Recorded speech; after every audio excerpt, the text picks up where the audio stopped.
చాలా పార్టీకి ప్రతిష్టాత్మకమైన ప్రోగ్రాం ఇది.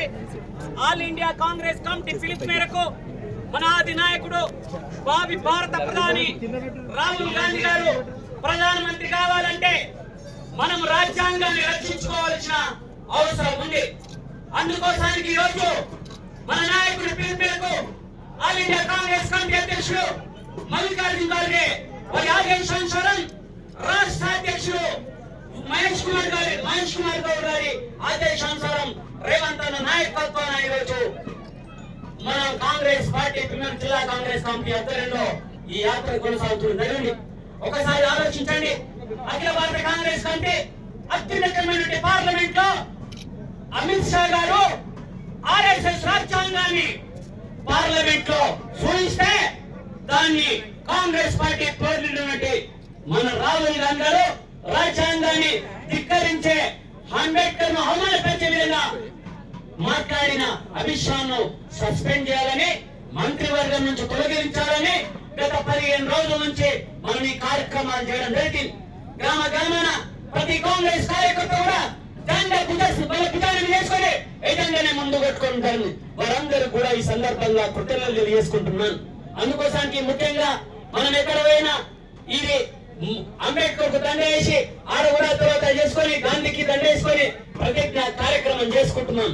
మనం ఈ రోజు ఆర్ఎస్ఎస్ రాజ్యాంగాన్ని వాళ్ళు తుంగలు నొక్కుతూ కనుక రాజ్యాంగాన్ని రక్షించుకోవాల్సిన అవసరం ఏర్పడ్డదు. నేను ఎందుకు అంటున్నాంటే ఈ రోజు పత్రికా రంగం కానీ ఈ అన్ని రంగాలు కానీ ఇలా ఉన్నాయంటే ఒక బలహీన వర్గాలు అన్ని అణగారిన వర్గాలు ఇలా మనం ఇలా బతుకుతున్నామంటే మనకి రాజ్యాంగం కల్పించిన హక్కు చెప్పక తప్పదు. మనం ఈ రోజుగా తెలంగాణ సాధించడం అంటే అది రాజ్యాంగంలో రాసిన విధానం ద్వారా డాక్టర్ బాబాసాహెబ్ అంబేద్కర్ రాసిన దాన్ని జరిగింది. మీకు అతి ముఖ్యమైన విషయం, ఈ రోజు రాజ్యాంగంలో పొందుపరిచినటువంటి అవకాశాలు తీసుకొని ఈ రోజు అణగారిన వర్గాలకు భూ ప్రక్షాళన భూభారతి కార్యక్రమం కూడా ఈ రోజే అంకురార్పణ చేయడం జరిగింది. ఈ రోజు అతి ముఖ్యమైనది 40 సంవత్సరాల కాలం పాటు గొంతెత్తి పోరాటం చేసిన ఎంఆర్పిఎస్ వాళ్ళు ఎంతో మంది బిడ్డలు ఆత్మ బలిదానం చేసుకున్నారు. తెలంగాణ కాసంకు ఎంతో మంది బిడ్డలు ఆత్మ బలిదానం చేసిండు. కేవలం రాజ్యాంగంలో ఉన్న వెలుసుబాటు వల్ల ఆ మహాత్ముని రాజ్యాంగం వల్లనే తెలంగాణ సాధించడం. కానీ ఈ రోజు ఎస్కీ వర్గీకరణ బిల్లు మన కాంగ్రెస్ పార్టీ ఈ రోజు విడుదల చేయడం అంటే అది రాజ్యాంగానికి ఉన్న బలం అని చెప్తున్నా.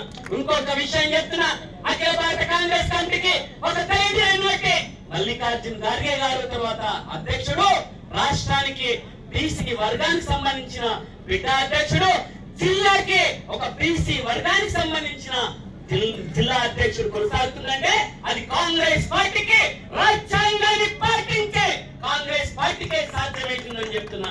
ఒకసారి ఆలోచించనమాట. మీకు అందరికి చేతులు జోడించి నమస్కరిస్తున్నా. అందుకోసానికి నేను ఒకటి విజ్ఞప్తి చేస్తున్నా, కాంగ్రెస్ పార్టీకి ఒక గీత అనేది ఉంటది, అదే భగవద్గీత లాంటిది రాజ్యాంగం. ఆ రాజ్యాంగాన్ని పట్టుకొని ఈ రోజు మహాత్ముని స్ఫూర్తిగా అంబేద్కర్ ఆశయాల కోసానికి అన్ని లెక్క చేయకుండా రాజకీయాలు కాకుండా ఈ అంగాల వర్గాల కోసానికి మనమందరం కూడా కంకణబద్ధులై రావాలని చెప్పేసి పిలుపునివ్వడం జరిగింది. అందుకోసానికి ఒక్కసారి ఆలోచించండి. మేధావులారా, పత్రికా విలేకరులారా, కర్షకులారా, కార్మికులారా, మన వర్గాల కోసానికి ఈ రాజ్యాంగం అనే ఒక ఆయుధం ఉంది, ఓటు అనే ఆయుధం ఉంది. ఈ రాజు అన్నిటికీ మీనకన్నా ఓటు ద్వారా మనము ఈ రాజ్యాంగాన్ని రక్షించుకోవడానికి అవకాశం ఏర్పడుతుంది. దయచేసి మీరందరూ కూడా ఈ రోజు ప్రతిజ్ఞ తీసుకోవాల్సిన అవసరం ఏర్పడదు. అందుకోసానికి ఇక్కడికి వచ్చి ఈ రోజు మనము కూడా ఇక్కడ ముఖ్యంగా ఈ గ్రామ కమిటీ మండల కమిటీ పిలుపు మేరకు ఇయగానే నిన్న చెప్పగానే ఇంతమంది గుమిగిడినందుకు మీకు అందరికి కూడా చేతులు జోడించి నమస్కరిస్తూ, మనకు అత్యున్నతమైనటువంటి పేదోడి కోసానికి సన్న బియ్యం పెట్టిన మన రేవంత్ అన్న 10 కాలాల పాటు ఉండాలని ఉత్తమ్ కుమార్ రెడ్డి గారికి కూడా కృతజ్ఞతలు తెలుసుకోవాలి. మంత్రివర్గ సహచరుల కృతజ్ఞతలు. ఈ రోజు భోజనానికి ఆహ్వానించారు. ఒక పేదింటి బిడ్డ భోజనానికి ఆహ్వానించారంటే కడుపు నిండి అన్నం కోసానికి నాగరాజు గారికి ఇంటికి వచ్చి మనం భోజనం చేయడం జరుగుతుంది. అందుకోసానికి నేనందరికీ కూడా మనస్ఫూర్తిగా కాంగ్రెస్ పార్టీ జిల్లా అధ్యక్షులుగా ఈ రోజు వరకు ఎన్ని కార్యక్రమాలు ఇస్తే నిజంగా కాంగ్రెస్ కార్యకర్తల మేధావుల రుణం తీర్చుకోలేదు. ఈ దానికి పిలుపునిస్తే ఎంతో మంది ఎండను కూడా లెక్క చేయకుండా ఈ రోజు అందరూ కూడా రావడం అంటే నాతో పాటు నా మిత్రుడు, నా సోదరుడు రాజిరెడ్డి గారు, నా యొక్క మన సుభాష్ రెడ్డి గారు, ఇక్కడ విచ్చేసిన మండల కాంగ్రెస్ కానీ కాంగ్రెస్ కార్యకర్తలు కానీ అందరికి పేరు పేరు నా పేరు, ఎందుకంటే మీరందరూ కూడా నా ఆత్మలో గుండెల్లో ఉంటారు కనుక ఖచ్చితంగా నా కార్యకర్తలే ప్రాణం, నా కాంగ్రెస్ పార్టీ ప్రాణం కనుక మీరందరూ కూడా పేరు చెప్తే మరోలాగా అనుకోకుండా ప్రతిజ్ఞ చేయాలని నేను మాట్లాడిన తర్వాత ఇప్పుడు తర్వాత ప్రతిజ్ఞ అయిన తర్వాత ఒకటే ఒక నిమిషంలో ప్రెస్ మీట్ తో పాటు ఇది కూడా అన్ని కూడా కవర్ చేస్తారు. మా మిత్రులు కూడా మాట్లాడతారు. దయచేసి 2 నిమిషాలు అయిన తర్వాత భోజన కార్యక్రమం కోసం ఇప్పుడు ప్రతిజ్ఞ ఉంటుంది.